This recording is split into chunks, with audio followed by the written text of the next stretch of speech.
Excellent. Well, thank you. So, ladies and gentlemen, welcome. Good afternoon, good morning, good evening, wherever you are. My name is Kaveh Shahruz. I'm a lawyer and I'm an activist, and I'm a senior fellow with the Macdonald-Laurier Institute based in Toronto, Canada.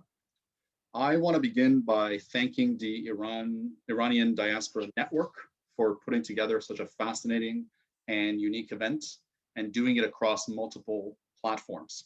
This event is being broadcast on Zoom, YouTube, Facebook, and was with simultaneous translation on Clubhouse. So wherever you are in the world and using whatever platform, I want to welcome you. And in particular, I want to thank a gentleman named Kamran, who is simultaneously translating.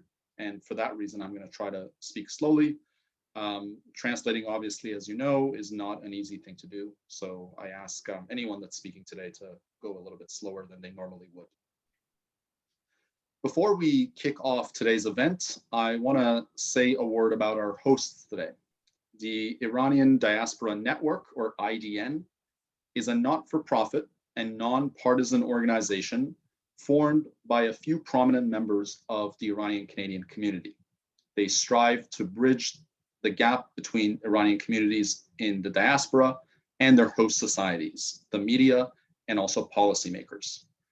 This is achieved by organizing events such as today's talk, and they have planned future events with guest speakers selected from among leading politicians, thinkers, and activists on subjects relevant to Iran and the Iranian diaspora. So I urge you to stay tuned for future IDN announcements and events. Today's discussion, as you know, is entitled, "Is Canada a Haven for Money Laundering?" In recent years, there's been an increased concern about whether illicitly gained foreign money, money that was stolen or improperly obtained in other countries, primarily in dictatorships, is being brought into Canada, transformed or invested in such a way that makes it look legitimate, and then possibly used for other nefarious activities in Canada. This is a concern that one hears from a number of diaspora communities, be it Iranian, Russian, Chinese, and other groups. Now, if Canada is in fact becoming a haven for money laundering, that's a crisis, both for the countries from which the money is stolen and also for Canada, where crime can spread and where politics can be manipulated through the laundered money. The problem has become sufficiently grave that in British Columbia, a commission of inquiry called the Cullen Commission has been studying this issue. The commission exists because the government of BC estimates that 47 billion, that's a billion with a B, dollars was laundered in Canada in 2018. The report of the Cullen Commission is expected in December of this year. So we're very lucky to have the guests that we have to teach us about this issue and to try to answer my questions and your questions about the topic. Before I introduce our expert speaker, I just want to tell you about the format of today's event.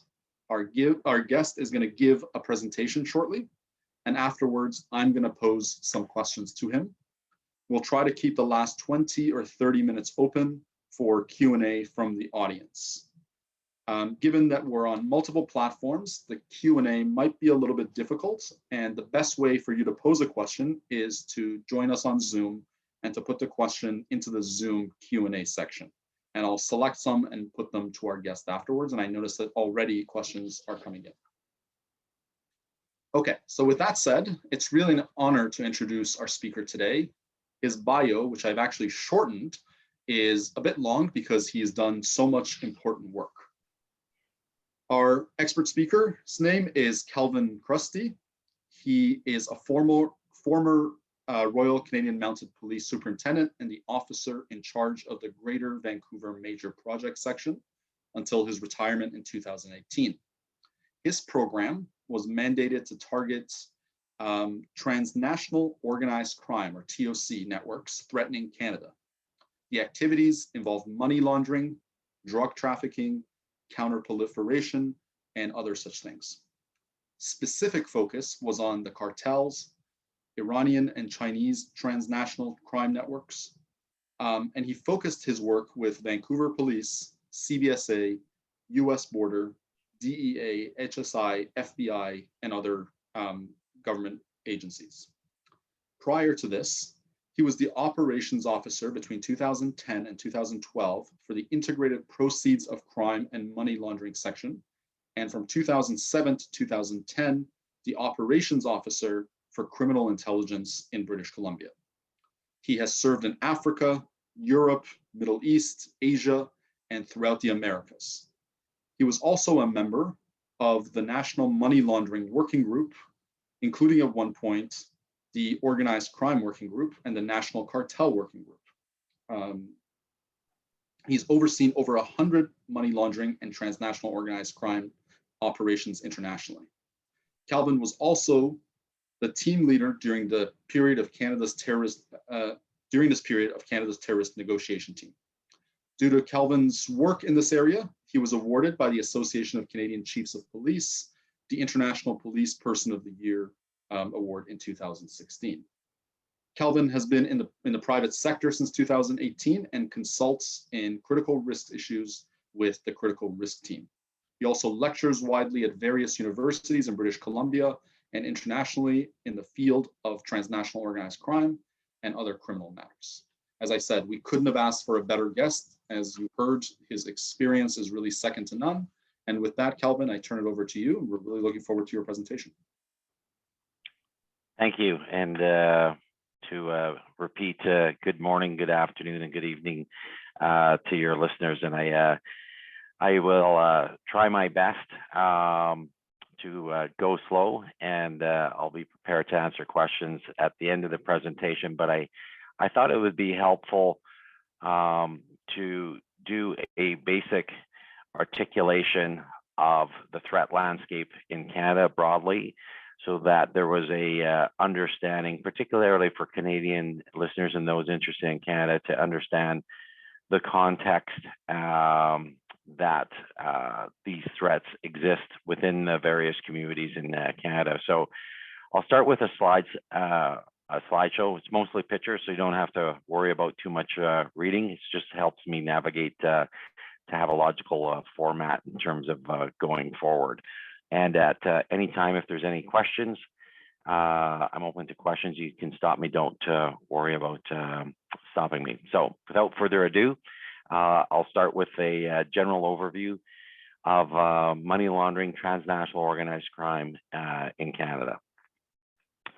So I just want to preface that the presentation is coming from myself, from the Critical Risk Team, and I'm utilizing all the information that I'm utilizing is open source information. But I would say that it is congruent with my other insights that I have and my other experience based on more sensitive information.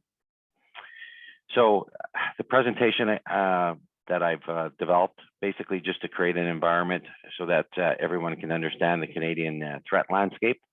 Also to create some awareness on the basics of money laundering and its affiliated facilitator, which is transnational organized crime, and to also then at the end of this to have a dialogue in terms of what can be done.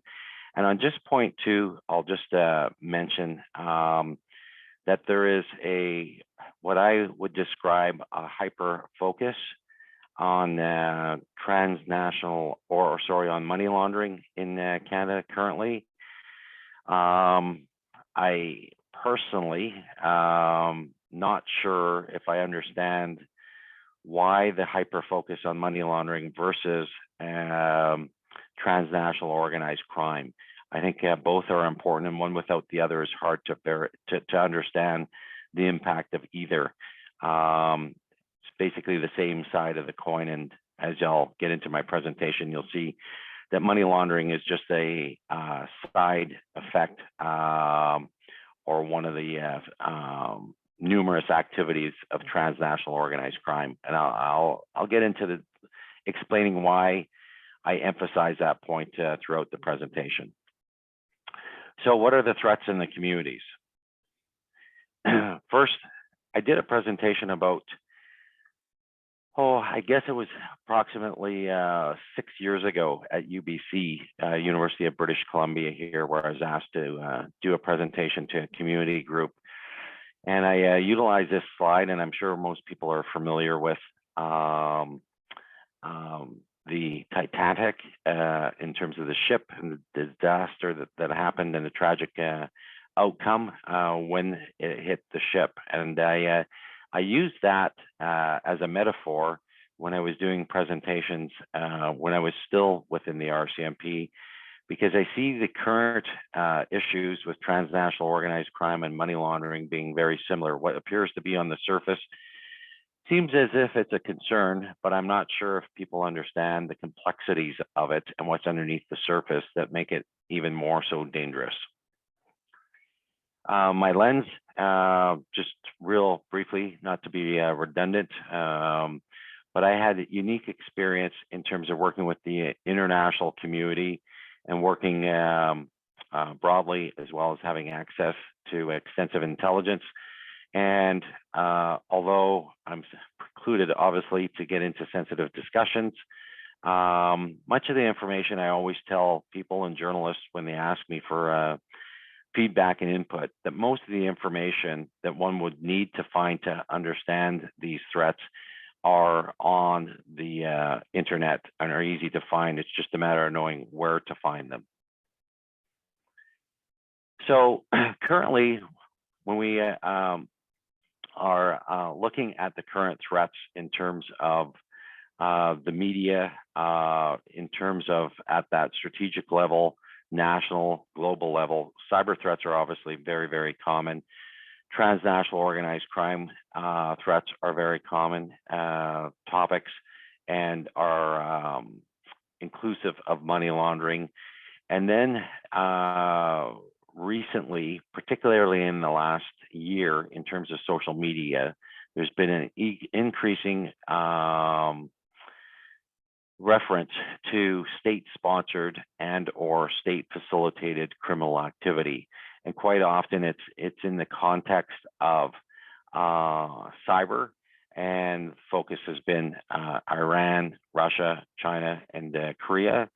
However, I'd take this slide and I'd say inclusive of transnational organized crime is the cyber threat, and inclusive of particularly Iran, Russia, and China are the transnational organized crime threats due to what we've seen, what's reported, and is the interconnectivity between transnational organized crime organizations and activities, and what appears to be the either sponsorship of them or facilitated activities by foreign states.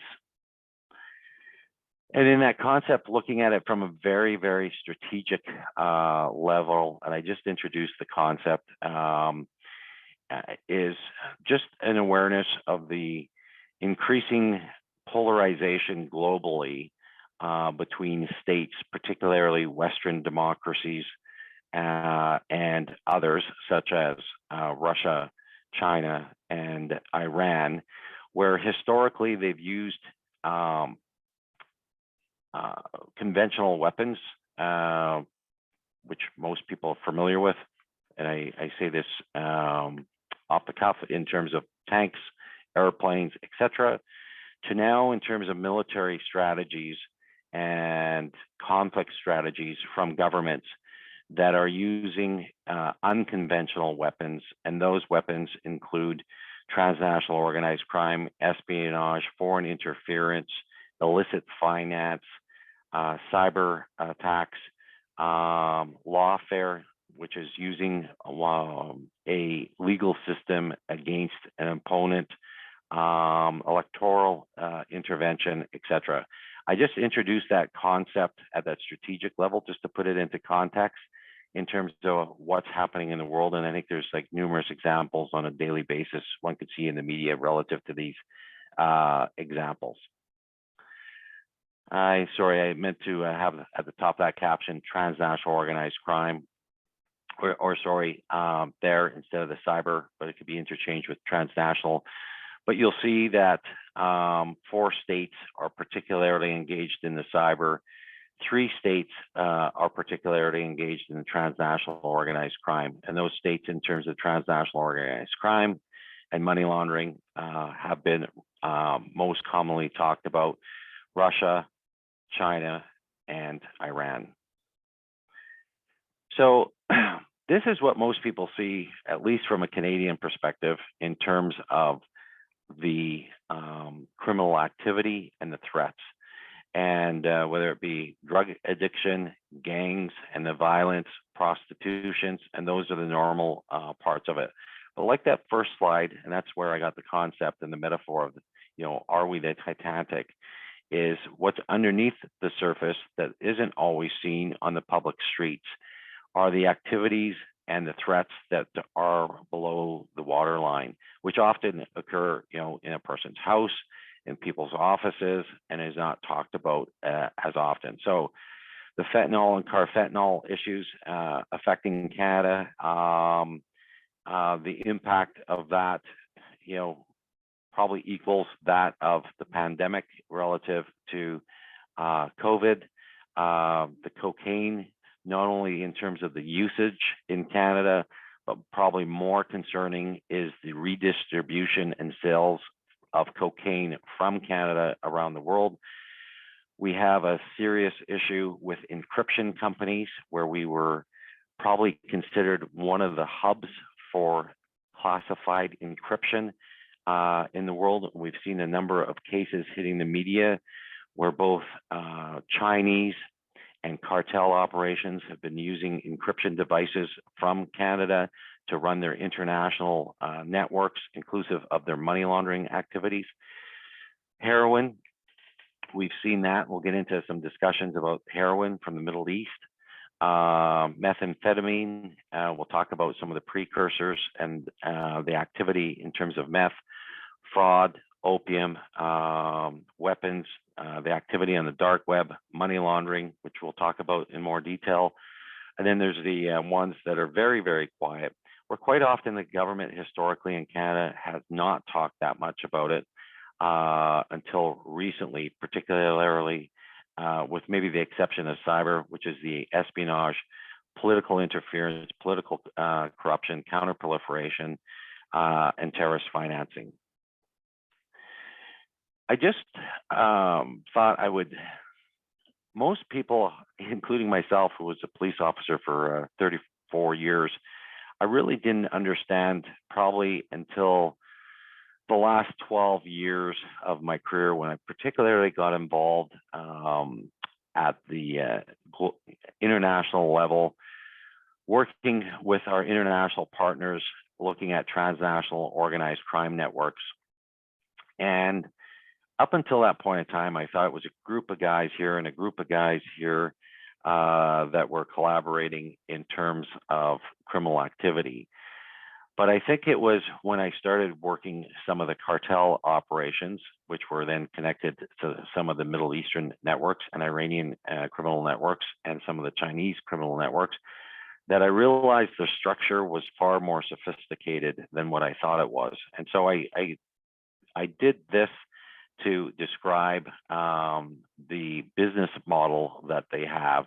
And that's probably the best way, is I recognize to move billions and billions of dollars, and then to move tonnage of drugs, and then all their other activities, really required a sophisticated structure, inclusive of lawyers, inclusive of financial services, and sales, distribution, just like trucking companies, just like any other one that's involved in sales. And sadly, what we have in Canada focused on is that white box there, the violent part of it, and we've ignored strategically the rest of it until some discussions just recently where we're talking about the red box, the financial section, i.e. the money laundering services and that take place, and illicit finance. And our international partners and ourselves, maybe a bit, have been looking at the communications sector. And I just highlight that because historically, in any type, if we're looking at this as part of a global situation and a global conflict, one of the key strategic approaches to dealing with any type of conflict in terms of wars, if we use that lens or metaphor, is to knock out the communications and or take away the money for it. So I just highlight that and provide that structure. This is from the Business Insider magazine, popular North American and respected journal that alluded to how the cartel operations run in North America. And you'll see in the middle of it is Chicago, and you will see Vancouver's up there, and I would suggest Toronto's up there, and others. But Vancouver does play a key part because of its international distribution hub, and I'll get into that in a bit. But you'll see that Chicago plays a key role into it, and I'm just sharing that, if people looking for, indicators of, hey, is this possibly dirty business? Is this not? So if you understand the structures and geographic locations of some of these entities, it may assist you. So Chicago has always been a traditional hub for the cartels because back in the 30s and 40s, and probably before that even, it was the center between the eastern seaboard, which held the large metropolitan cities, and then the west, which was the agricultural areas. And as a result of its historic infrastructure for transportation, in a very strategic business decision would be my assessment, they had set up a hub in Chicago because they already had the existing transportation networks to facilitate the movement of their products and also their monies. So that's when you look at this particular one, I just highlight that. Now I see somebody raised a question, and I'm just going to stop for 2 seconds to see if somebody had a question.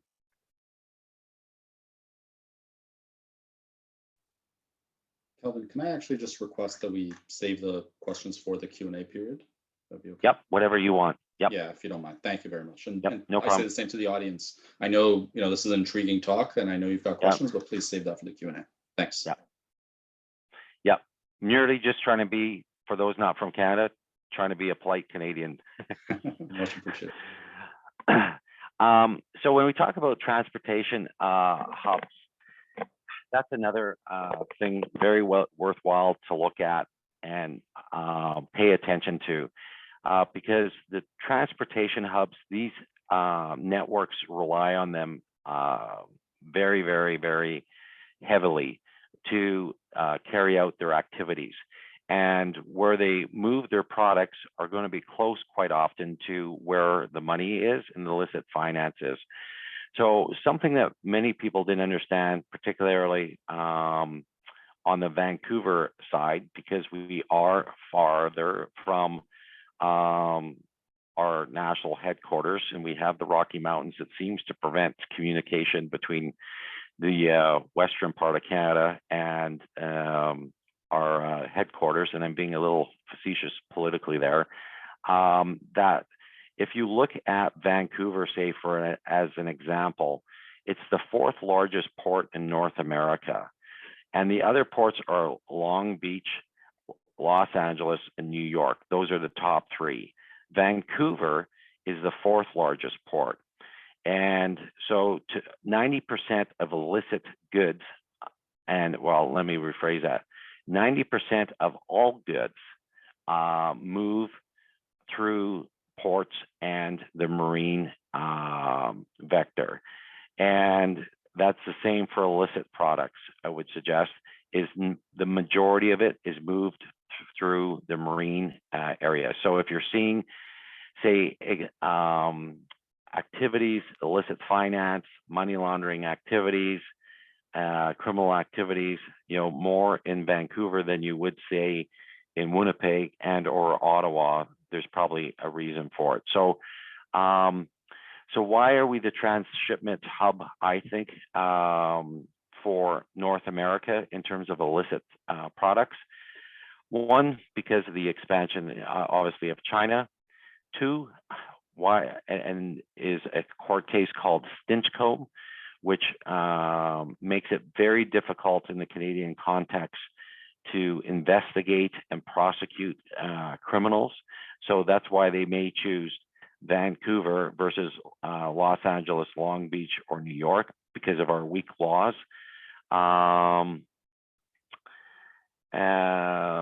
Just going on, the other networks that we see involved in these port activities, and I'm talking at that strategic level, at the highest level, are the Iranian networks in partnership with the cartels, and the Chinese networks partnered with the cartels.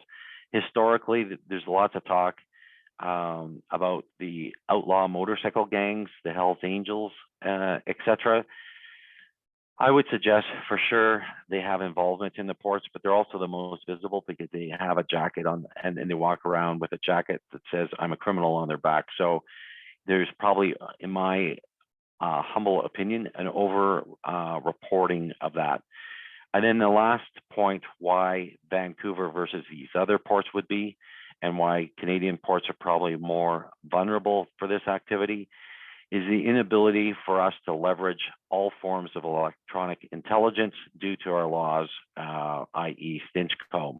And so all countries, including China, Iran, and the Western countries, use intelligence that is described by, just give me 2 seconds here as I remember his name, Snowden, the spy, in terms of electronic surveillance. And it's very difficult for us to leverage it to use in criminal investigations quite often. So it makes us more vulnerable as a country. And again, largely, and I'll save that comment for later on, because I'm sure I'm going to get a question about it. Here's an example, for the group that's interested. Cocaine smugglers had an inside man on the Vancouver waterfront. It was very interesting a couple of years ago. I attended a forum, and out of respect, I don't want to say anything negative about the group because they're well-intentioned, but they had they're a very prominent international group that talks about corruption and illicit finance. And they had a guest speaker talking about corruption in the marine environment, and they were talking about it globally. And we were sitting in a very nice office overlooking the Vancouver Harbor when I was listening to the talk, and they said that there was essentially no or minimal corruption here at all. They talked about how some of the main corruption issues they were looking at was ships going through the Panama Canal, and how the authorities and others were extorting the crew of the ships to provide cartons and boxes of cigarettes to have passage through the Panama Canal. And as I was listening, I was kind of going, it's a fairly concerning issue that they think there's no corruption here. And at the time I was listening to them, I was thinking about this particular case where they're moving hundreds of kilos, and this Iranian individual, who some of you may know, and this is all open source in the newspaper, is advising one of the more prominent criminal networks in Canada that, hey, if you need anything in Vancouver to move it through the port, through a container, just contact myself. And there's the article there with the subject's name, using encryption devices.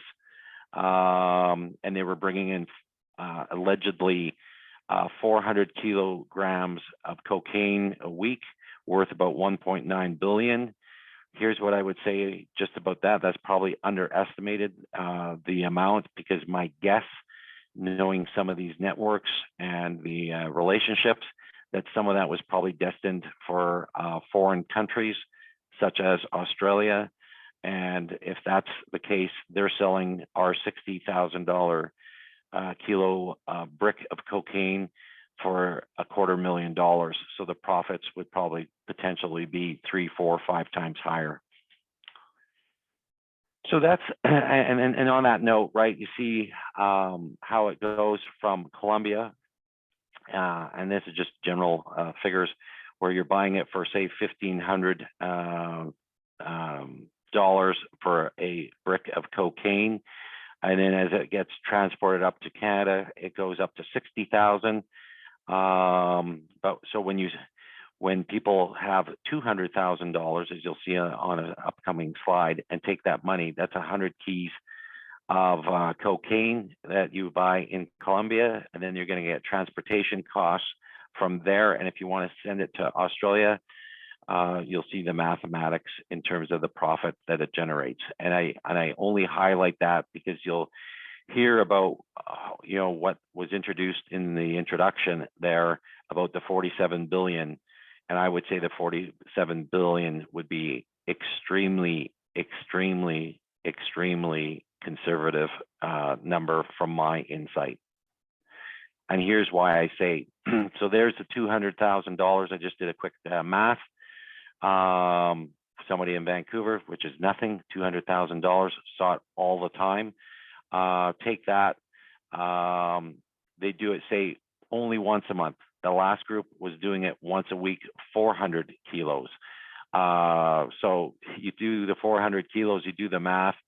There's $25 million there. If you do the math, and I'm not the best at math, but if you do the math, you're in the billions just with that one group. So that's one group, and there's a lot more than one group doing this in Canada. There'd be dozens, if not hundreds, of groups moving this amount of money. So you can see quite easily you're in the tens of billions, like instantaneously. And I don't think it's far reaching to say you're in the hundreds of billions either. So here's kind of the, they talk about the Vancouver model. And if anybody's looked at it for money laundering, I disagree with the Vancouver model. I think it's very important, even though they've adopted it, and they adopted it from academics, not from practitioners like myself. And I think most practitioners think that it's misleading because it is very limiting in terms of its perspective of it, and has missed key parts of Toronto that we've seen in it, and other key players. I think the media has slanted it, and probably to the detriment of the Iranian community, because I do think there is the Iranian/Middle Eastern organized crime networks that play a key part in that, and I've always argued that. But anyways, I just share that. So that seems to be what we see in terms of some of the top level interaction between players, and that's between the cartels. And you've seen some of the big money laundering cases coming out of Toronto, and we've seen also big money laundering cases coming out of Vancouver involving the triads, and I'm sure same in Toronto as well. Here's basically how, after years and years, say 15 years following this, maybe 12 years, here's how I see the money flowing and that. And so the middle red dot there is the money being generated from cartel operations in Central and South America. Then over in Asia, in Hong Kong, Beijing, you have a network of money where we quite see is a frequent place for transactions back and forth. And then again in the Middle East, Dubai in particular. And obviously we have very difficult visibility on Iran in terms of the activities there because of a lack of cooperation, same with Beijing, but we were seeing a lot of activity with, coincidentally, Hong Kong and Dubai. How's the money moved? Like, I get asked this all the time. Everybody's trying to figure out the magic response to this one. You can move money any way your imagination will go. There's no 5 ways, 6 ways, 10 ways. There are literally hundreds and thousands of ways to move money through nail salons, through going to a grocery store here in Vancouver. And you can go into, say, a market where they sell limes that come from Mexico and buy 4 limes for $1 in some markets. And then any other store that you go to, you cannot touch a lime for less than 75 cents or 69 cents or 89 cents. So how are some grocery stores have the capability to sell 4 limes for 25 cents for the last decade, while others, nobody seems to be able to do it? I would suggest perhaps maybe that could be a way even to move money. It can be that subtle in it. Then, obviously the casinos, real estate, probably the most less understood, less reported is trade-based money laundering. And that's overvaluing and undervaluing business invoices between transactions. And that way it allows them to have artificial invoices where they can move more money or less money, depending on which way they want the money to go. And that could be from a small businesses to large businesses in places like Venezuela that are moving large containers of goods.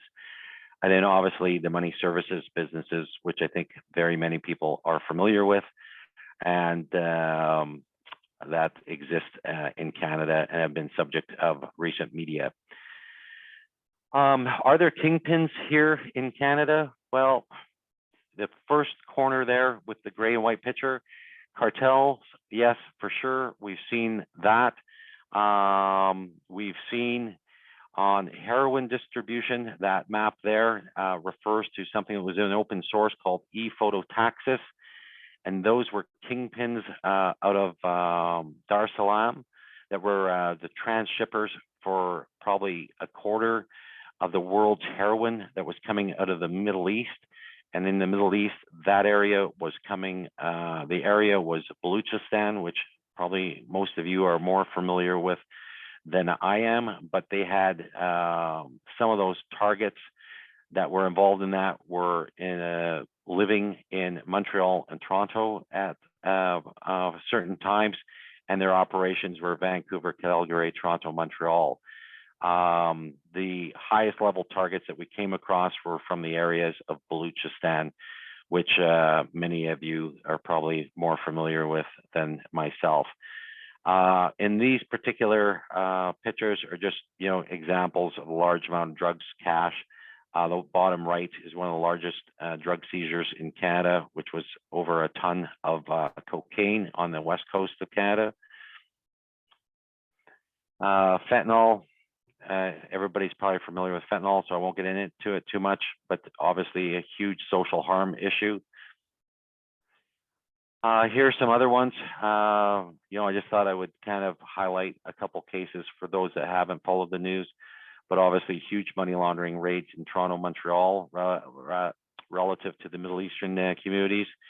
Sam Cooper on the top right article there, reported in 2000. Well, he reported, I don't know what year that was. I can't see all the article on the screen. But in the last couple of years, talked about money being moved from Iran, possibly connected to Hezbollah. You'll see in the bottom left article, the U.S. Drug Enforcement Agency, Andrew Hogan, reported that when they were investigating Chapo Guzman, who was one of the largest cocaine traffickers in the world, he talked about how shocking the Canadian operation was, because that's where the vast majority of his operations were there. There was other open source reporting saying that one of the other shocking features was the inclusiveness of the Iranian criminal network in that operation. And then you'll see some of the other stuff in terms of, I just put a couple articles here about corruption, other spy issues here, rather relative to Iran and the US. Chapo Guzman, I mentioned his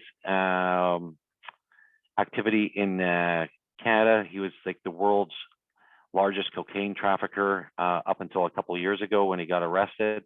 And I just thought I'd play the video quickly for you just to get a sense of how big he was.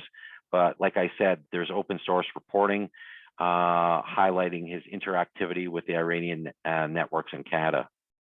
He was regarded as the world's most powerful and until now most elusive drug lord. The decade-long manhunt for Joaquin Guzman is now over. The head of the notorious Sinaloa cartel, arrested in a seafront hotel by Mexican and American authorities, now facing a catalog of charges.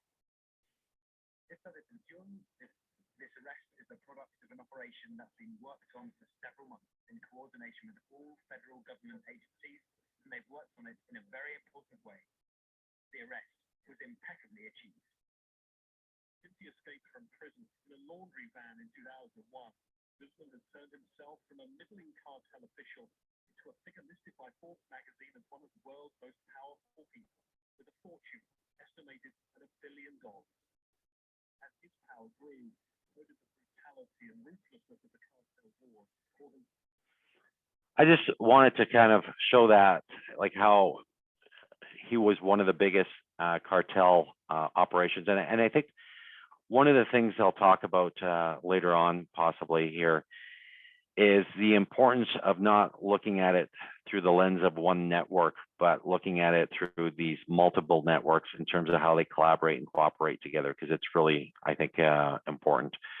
And then we have the Huawei, and most people are probably familiar with the connection of Iran with the Huawei issues and the allegations of fraud and movement of money. And the former director of CSIS in Canada has clearly stated numerous times how he sees it being one of the biggest national security threats to Canada. I just thought I'd do a comparison analysis in terms of, particularly for the Iranian-Canadian community. Here's how the US looks at things, because you're going to ask me later in terms of how does Canada look at it. But look at the key threats to US national security. This comes from their national security intelligence reports, which are open source.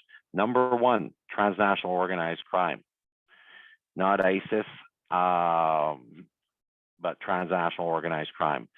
The penetration of state institutions, and you can see all the different threats. And that may be a couple of years old, but it shows, transnational organized crime / the money aspect of it being right at the top of the list.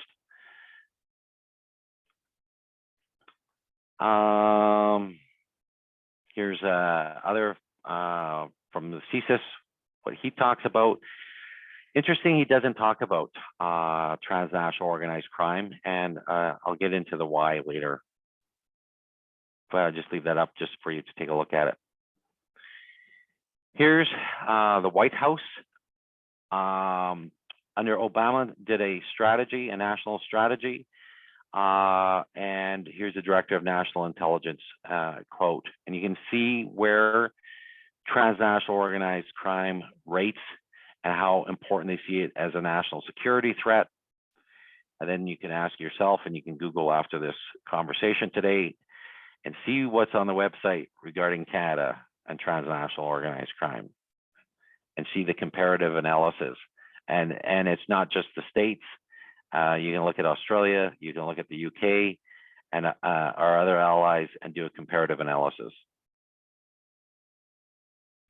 Here's Barack Obama's, and we talk about leadership in terms of these issues. That's him, that's his comment, that's his quote. And again, I encourage you to search the internet and see if you can find anything in Canada.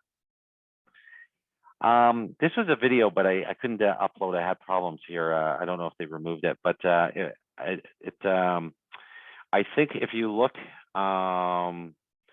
in terms of recent reporting in the last 2 years, you'll see that there's senior Canadian officials that are currently in custody.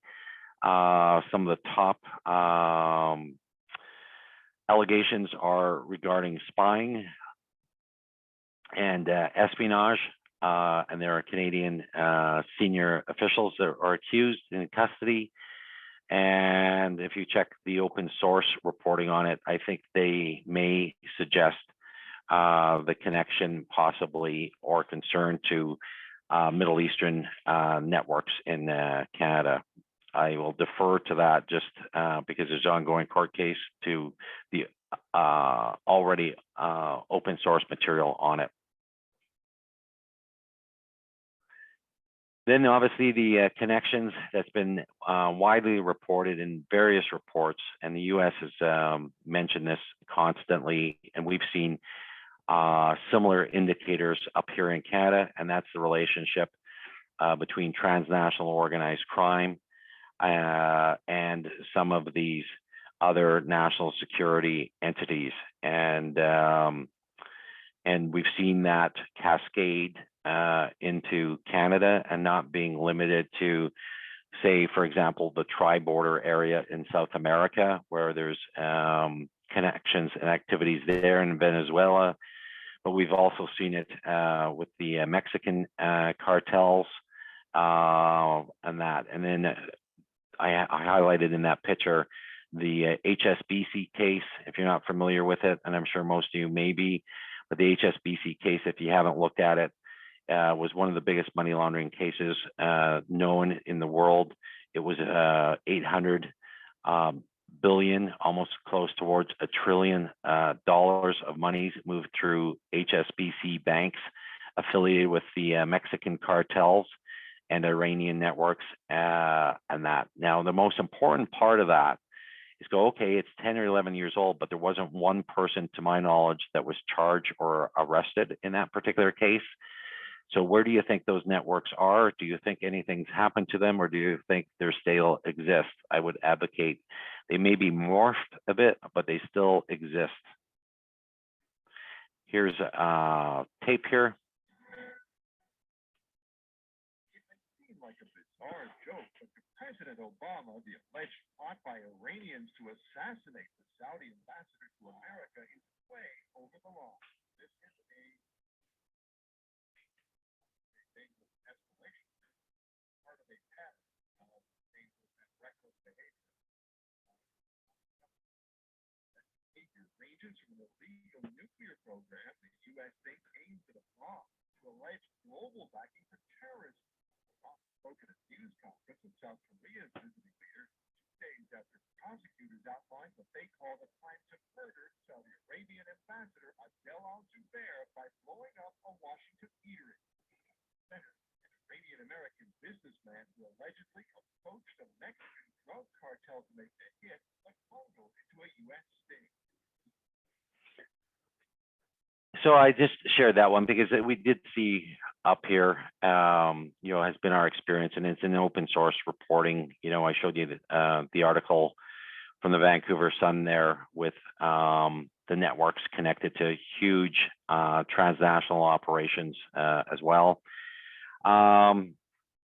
Here's where my perception is in terms of where things are going and will go in light of the the geopolitical polarization these days. And that's the quick presentation that I provided in terms of transnational organized crime and money laundering, just so you understood the threat landscape and the context of it here. And thank you so much. What an excellent presentation. A lot that I learned, and I'm sure our audience felt the same way. And it actually drove home the point that this problem may be a lot bigger than I had assumed it was. So just wanted to put some questions to you, and I know we've received a few others from the audience. You talked about a number of things. You did touch on the Iranian issues, but I know our audience, the event is being put on by the Iranian Diaspora Network. Our audience is very concerned about issues involving Iran. So let me just put some questions to you having to do with, the Iranian issues. So when you focus on the Iranian criminal networks, how similar or different is their operation with respect to what you've seen from, countries like China or Russia, for example? I have to admit, my visibility on Russia is limited. in this part of the country. A presence historically has been my experience, but not the same prominent level as the triads, the cartels, and the Iranian network. Iranian network, my experience, extremely sophisticated, like very, very, very sophisticated, as well as the Chinese and the Mexican ones. You know, I think from a Canadian perspective, you know, I can only think, you know, where these guys are driving Maseratis, hanging out with, you know, real estate agents and, you know, lawyers and other people, you know, and, you know, our organizations were really prepared, you know, for dealing with, you know, the bikers and some of the other, say, mid-level players that definitely weren't sophisticated, didn't have the same capacity and networks and global reach, inclusive of, you know, the utilization of encryption for them, and then having the whole infrastructure for the facilitation of money, i.e. MSBs and other ways. So they had a very, very broad professional range of support network and infrastructure compared to many of the others. But I think those state actors and state facilitated networks all share the common level of sophistication. I just can't comment on the Russian one, to be frank. Sure, yeah, that makes sense. So you've touched on this a little bit, but it would be good if you could explain or expand a little bit more on the cooperation between these nefarious state of actors. You know, to the extent that you know about the Chinese actors and the Iranians, do they collaborate? Do they work together? So I'll say this is that the research and the analysis currently that's very well publicized out there is these states are collaborating every day on the geopolitical level, on the business front, on the military front, on the security front, and all other fronts. My experience has been, and what you see in open source reporting is you see those indicators cascading into the criminal networks and how they possibly cooperate and collaborate. So at the state level, very obvious. At the transnational organized crime level, that appear to either be sponsored and or facilitated, even through intentional willful blindness, there's continual indicators to support that there's likely collaboration amongst these agencies. There's just so many coincidences out there that would be my assessment. That's great, thank you. And so with respect to the Iranian transnational organized crime, can you tell us a little bit more about its history as far as you know? How long have they been involved with this money laundering or similar types of activities in Canada? How extensive is their operation? I can only share from my experience, and I'm not saying it's an accurate assessment, but I would say that as a Canadian person that's been involved in security and intelligence in Canada for over 3 decades, I would say that there was probably activity started probably before the late 90s, but I think that's when, you know, the lights were going on that there's some very odd, unique levels of criminality that had indicators with possibly, you know, in the area of counterproliferation, state activity possibly, and, you know, being a significant, you know, emerging to becoming a significant threat in the early 2000s, to then, I think, at least for myself, definitely in the mid to late 2000s, went, hey, NASA, I think we have a problem. And I think if you look at Sam Cooper's article, he's done some further research on the open source media, where he alludes to reporting and contacts that he had relative to the interconnectivity between those networks, Hezbollah, et cetera, being active in Canada. So I would defer to his open source reporting.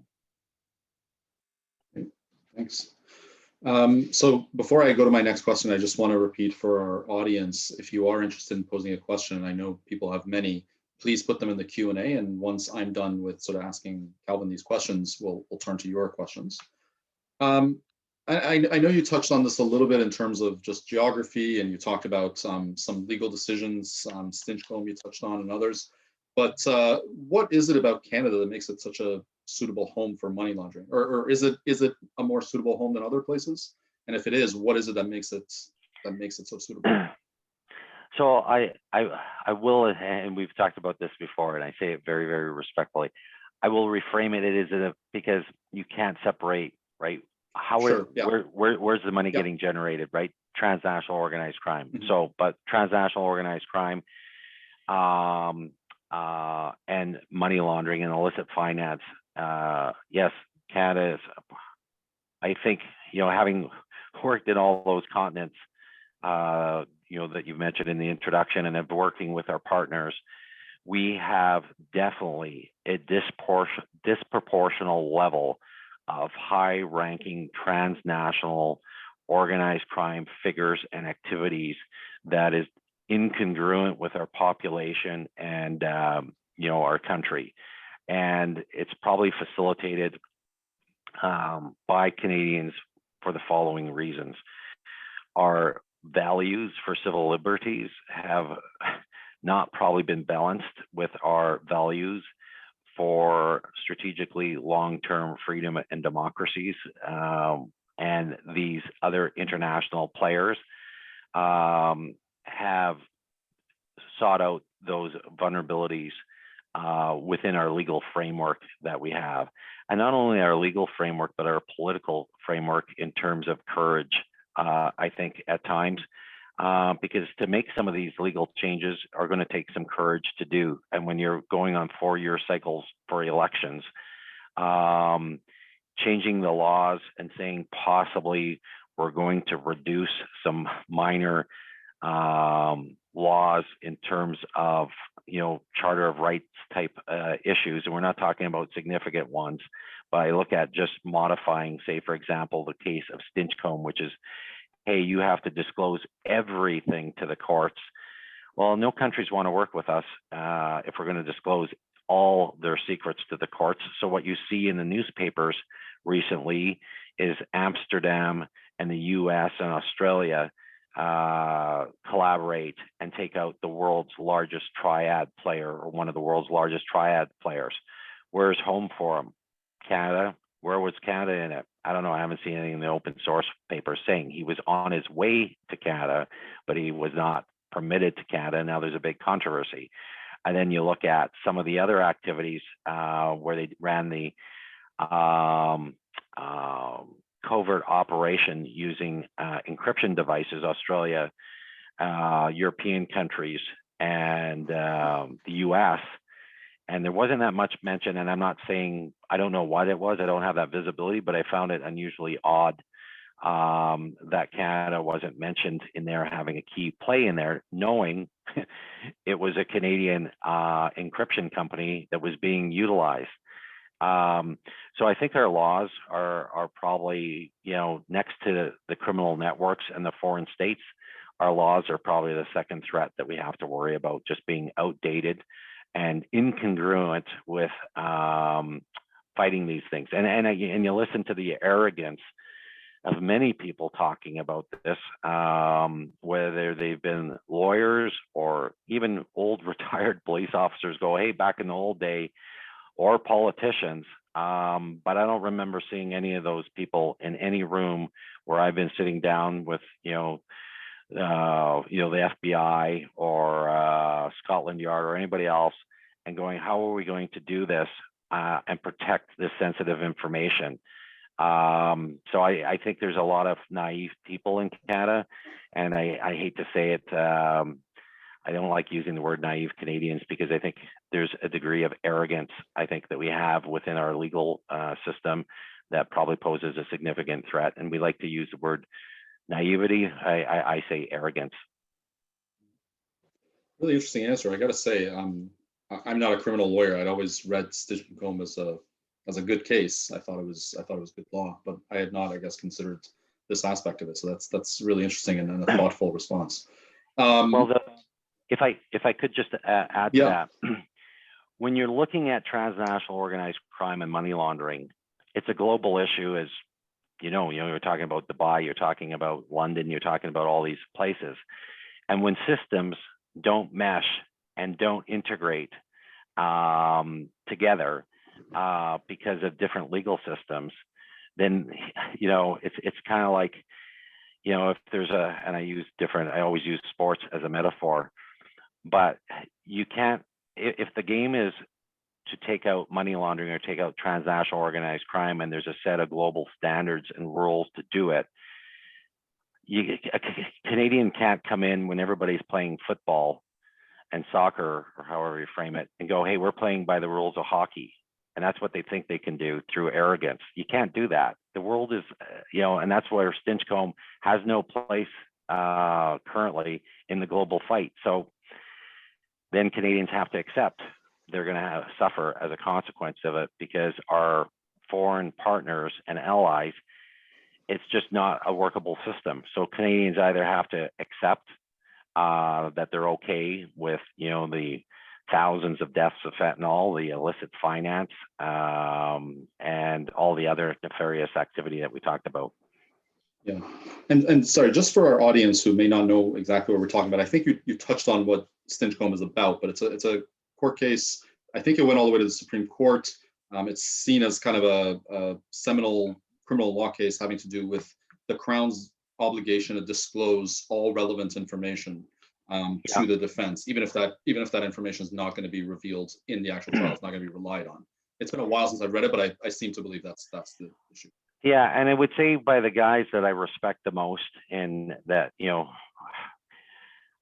when you're in the organization and government, it's hard to say it, but all the retired guys that I've worked with that have been senior executives working in this field, combating transnational organized crime and money laundering, the guys that are really aggressive, committed, dedicated, they will tell you the number one threat to Canada right now, the criminal justice system, leading by Stinchcombe. Interesting. Well, thank you so much for that insight. Yeah. I've got a couple more questions, and I know we've got a bunch piled up in the Q&A. So this one has to do a little bit with immigration and your thoughts on it. So the absolute majority of Iranian immigrants, and immigrants from really everywhere in the world, and the applicants for immigration are good people. They're involved in no wrongdoing, but a small portion are involved in these transnational criminal acts that you're describing. So in your opinion, is there any process that Canada can adopt beyond what's currently being done to separate the good applicants from the bad? Well, number one, I don't suggest that I'm an immigration specialist at all. Having said that, I feel confident speaking about the importance of intelligence in the immigration process and in any process, because even in the private sector.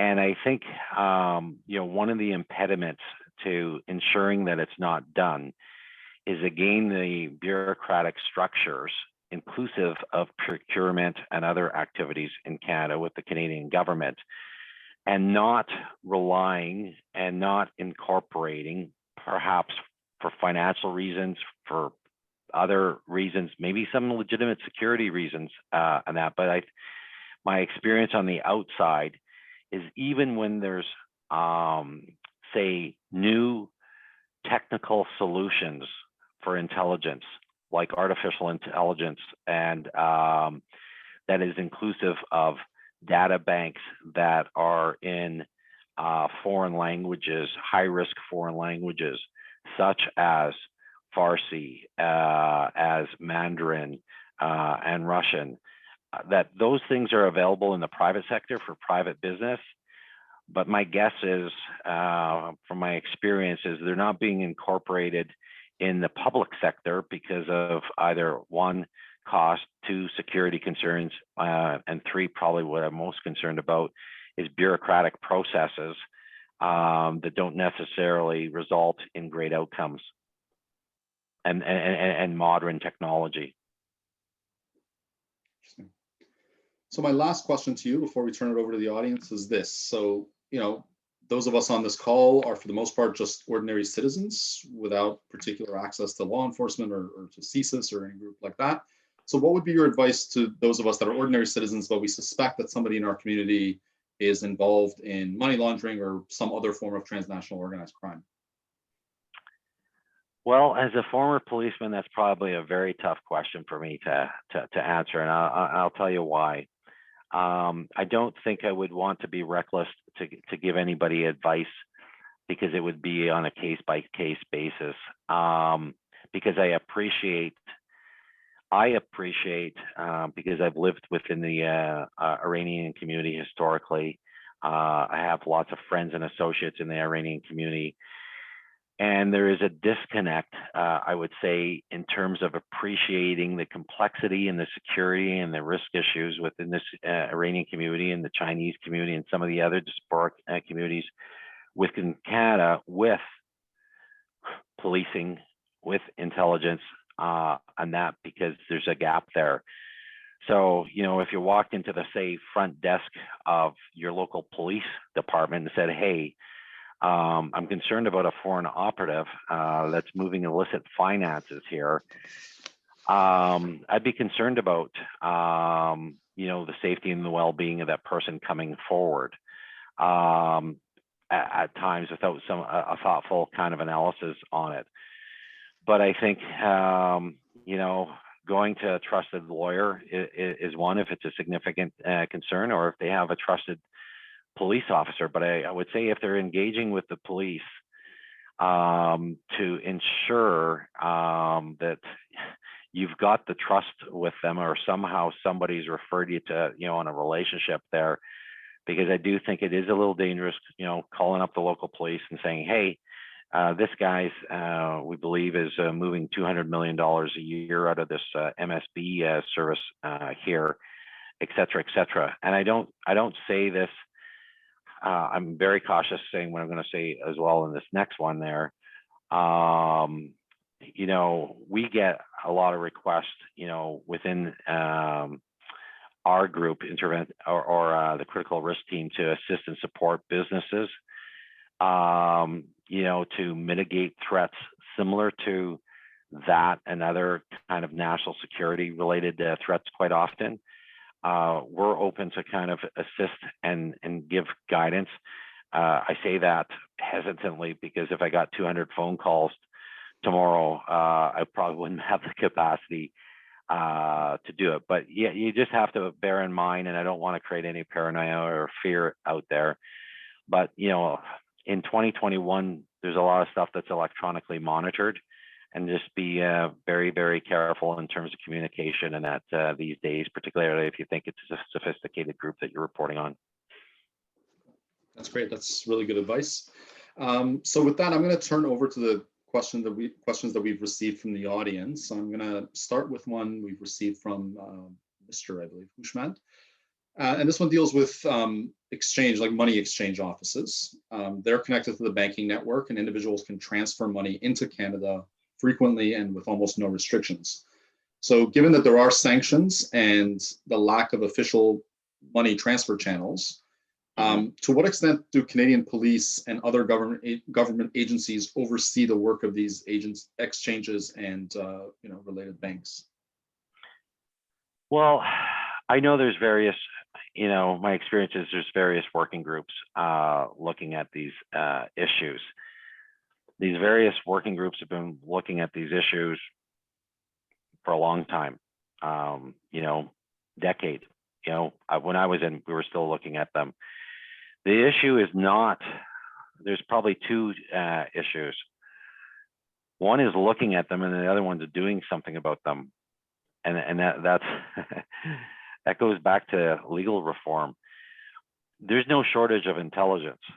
The shortage is, what do we do with the intelligence, and how do we do it within the Canadian legal framework? That's the problem. Number two, there's probably, and I was super fortunate because I was extremely well connected through the policing community, through police that were, tasked to work with the Iranian community to be briefed and be aware of the activities of the MSBs. But I think it's well known out there that the MSBs, and I think it was extremely highlighted in Toronto last year to a year and a half ago, whatever the date of that was. But that wasn't the beginning of the news. I think it was well known before that. Thanks. So we have a lengthy question from our friend Human. It's actually 3 questions. I'm just going to select one of them, and then if time permits, we'll come back. A question for our community generally: do you see a role for our community to lobby the government or the RCMP to take the Iranian regime's money laundering and other transnational organized crime activities more seriously? Like, is there a lack of political will, do you think? And the example, let me just finish that thought. The example that our friend Human cites is that of a person named Mr. Khabari, who was caught up in an embezzlement scandal. He was the head of a banker in Iran, came to Canada, and we were aware of it. There was an outcry, but nothing really happened. So is there a lack of political will, or is there some other reason why actions aren't being taken?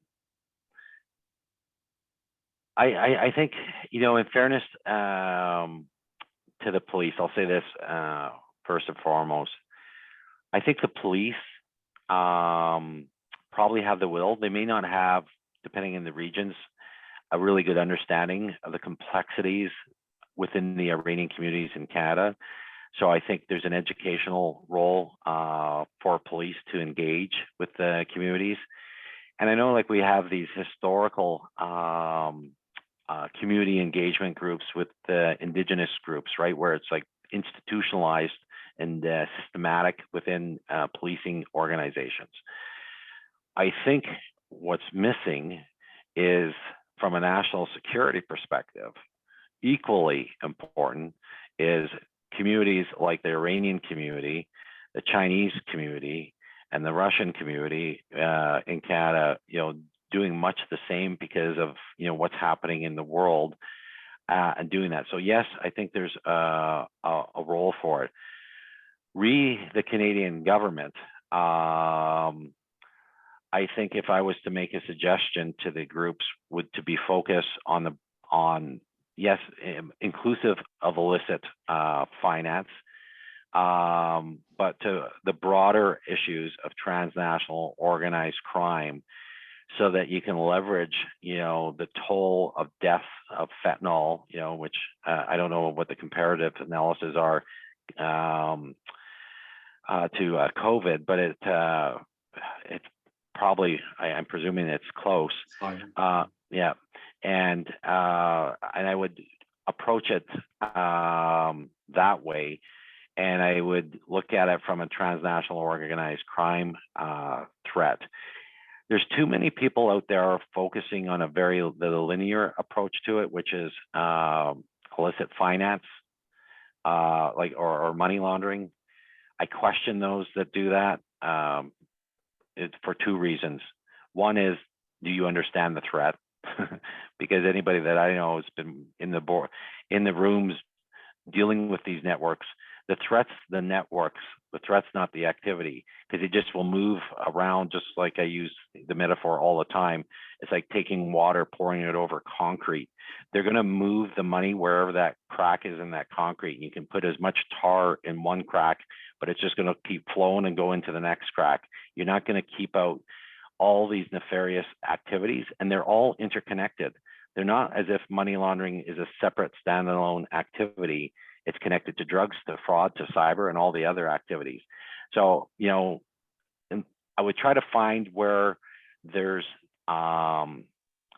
maybe, leveraging where there's some political will now. Cyber's one. There's a little bit in terms of illicit finance.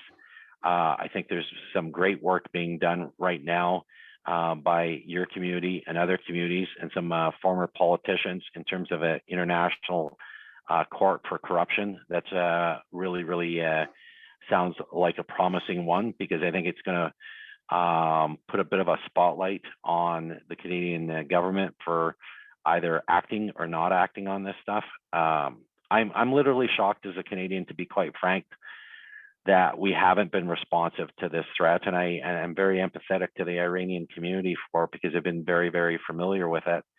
And I can say, you know, many people I've worked with have tried our best to bring it forward, but not to any luck so far. And I apologize on behalf of my peers that we tried, but we weren't successful in it. Well, thank you for that answer. And I think it's not so much that you know, you haven't tried. Obviously, I think it's just such a complex problem, and there's so many players. And you also mentioned the effort to get the International Corruption Court. So just a shout out to our colleague and friend Farid Rouhani, who's spearheading that, and his organization. We have a question from somebody who's anonymous, but the question is a really good one. So Canadian banks are focused on complying with existing anti-money laundering and anti-terrorist financing regulatory requirements. Any advice on how they can go above and beyond that in proactively uncovering parties that are involved in transnational organized crime? Number one, I think the banks probably have a pretty good idea of where the problem lies. Number two, you can use the law as a shield, or you can use it as a weapon.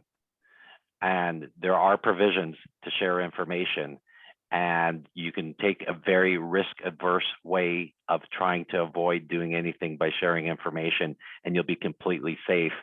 But our nation isn't going to be safe by that. So I've had lots of conversations with people with the banking. There are avenues to share information legally. And I think I would encourage them all to have conversations, develop relationships with police. But I think it's, you know, when I look at the casinos, I look at the real estate sector. I think I got asked this question yesterday. I think the next sector that's going to get a spotlight on them is going to be the banks. They're probably the most powerful one. They have lots of defensive mechanisms in terms of lawyers to prevent transparency into them.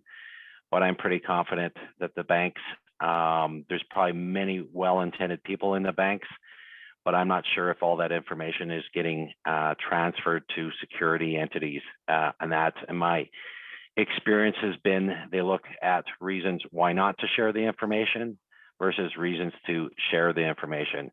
And it's really dictated by the culture of Canada, which is consistent with the public sector and the private sector of risk-averse leadership in many of those sectors, where, you know, other countries, you know, have been more exposed to these national security issues, have been more exposed to war, terrorism, and they realize that, you know what, the leadership has to take more chances, more risk, and just focus on doing the right thing. And perhaps, you know, using policy and some of these other issues as guidelines, but not actually following them all the times. A quick question, and the answer to this may just be I don't know, or there isn't one, but someone's asking whether you know of any connection between Iran and the Hells Angels gang.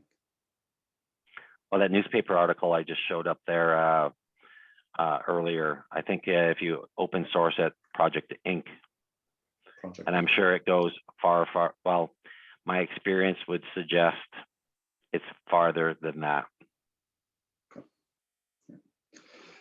I think you've touched on this a little bit, but someone's asking maybe for a little bit more elaboration in your experience. Do you think the regime in Iran has a role in the drug dealing business in North America? And if so, why do you think that's the case? I would say there's enough indicators that I've experienced in my profession and have worked with people that have significant access to information, that I am convinced that they have a role to play in the facilitation of drug trafficking, whether it be from Baluchistan or whether it be in terms of engagement with the cartels in terms of coke, meth, and other activity. Thanks. A question asking about kind of what the community can do. So it's a variation on the question I asked earlier about what can we do if we find out or if we have information. This one asks, Yeah. as a community, what can we do to make money laundry or similar criminal activities more difficult for the Iranian regime and its supporters? Are there things individuals can do, or is this really a question for the RCMP and the government? No, I would just look at, possibly exploring, there's all these community engagement forums, and I would be asking, and I'm sure it would be welcome if you ask the right people, and I would be more than willing to assist and facilitate possibly a conversation if you think there's value to participate. But I think I think Canada's slowly awakening to the issues of foreign interference and foreign state, nefarious activities in Canada. And I'm sure because they're a big bureaucracy, they're like that Titanic, they can't turn on a dime right now, but I'm sure that they would welcome the interaction with the communities. Particularly, if you go to a local regional police force or a local city police force, say for example in Brandon, Manitoba, probably not the right place to engage because of this. There's something that, I didn't talk about, and I'll just point it out. In 2009, when I first tried to really advance this issue, and I wasn't being successful advancing it, I read an article from Georgetown University, and it was on failed intelligence operations, and it talked about 2 reasons why threats don't get acted upon or mitigated. And the one reason was cognitive dissonance. And that's that, say, for example, in this particular case, you get a Canadian politician that, becomes a Solicitor General from Regina, Saskatchewan, and you start talking about espionage, foreign interference, state-sponsored activity. His ability to process the complexities of that as a politician is not that great. That's not his mindset. He thinks that's for a movie screen. And while many people, have worked or lived around the world, they would be able to process because that was their life. That's how these states like Russia and others operate. The other one is it sometimes comes into conflict with existing policies and interest. And I would say in this particular case, it requires legal reform, and everybody's avoiding the discussion. What's most concerning is not only are the Canadian government avoiding legal reform discussions because they know it may impact their standing in the next elections, but NGOs are avoiding having those conversations and minimizing them and talking about a little regulation here, a little regulation there. All good, but until there's a major rehaul on our legal system, not too much is going to happen. So that's where you get the conflict between the political side of things and trying to fix it. Because you go to the police and the police are going to be super welcoming. It's going to be hard for them though. And I really am very empathetic, as the world turns and evolving to these more sophisticated threats. I feel sorry for my peers that are, trying to deal with them with the tools that they have or don't have and the lack of public support they have. So I'll end with one last question, and sort of going back to I mentioned Human has posed 3 questions. The one of the questions that he poses also has a political connection. There is a move in our community to push for the listing of the Revolutionary Guards as a terrorist organization, and that's for a whole host of political reasons. There are members of our community that think that's a good idea. I happen to think that's a good idea. But I guess the question is, how would you see, to the extent that you have views on this, how would you see listing, the IRGC as a terrorist group to be conducive to stopping and reducing organized crime? Do you think it would have an effect, or would it just kind of move elsewhere?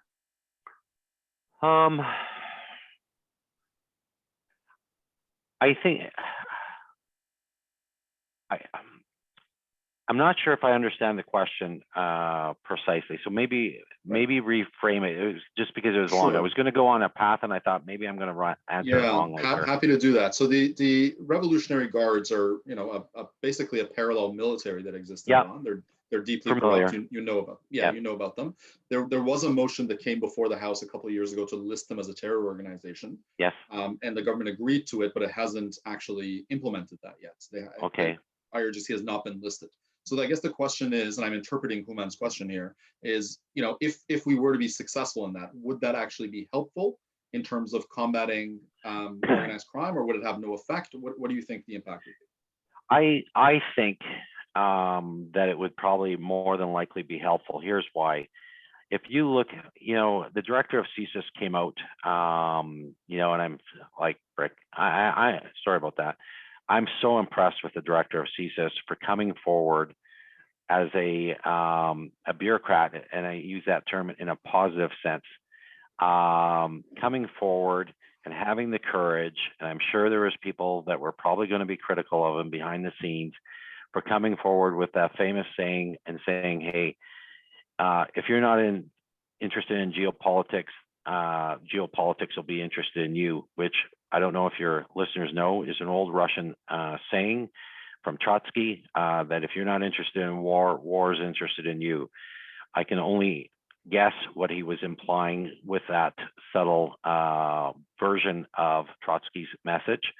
But I think the more that our policing priorities are aligned with our national security threats in the geopolitical world, the better it's going to be. I have always, and I'm not sure why, perhaps just because of all the time I've spent in war zones and working around the world, I've always tried to align my priorities with what the global priorities were as it related to democracies and